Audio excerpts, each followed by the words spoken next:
I thank the gentleman for yielding and for his leadership and compassion about this extremely important issue, and I must rise in opposition to the gentlewoman's amendment. While I know she has the best of intentions, I want to be very practical about my opposition to this. The reality is the amendment will not alleviate the suffering of the Cuban people, quite the contrary.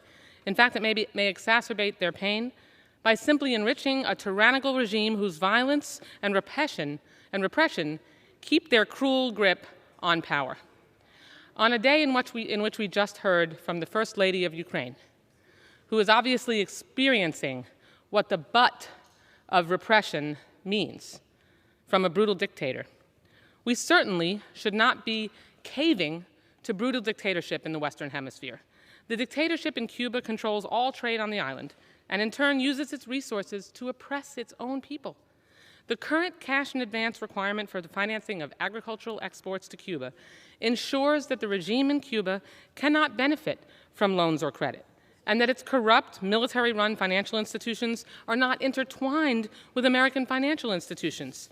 Please, anyone within the sound of my voice needs to understand that this amendment allows U.S. persons to invest in Cuban agricultural businesses even if those businesses are involved in trafficking in confiscated property as defined in the Libertad Act, which is law, and even if the business is controlled by the government of Cuba, the Cuban military, or any other entity.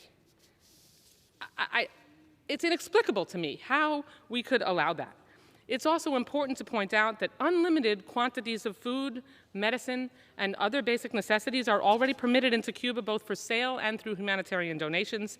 And as the Biden administration has done, the best way to lift up the Cuban people is to support their efforts for democratic reform and mount pressure for the release of hundreds of arbitrarily detained political prisoners, including 20 children.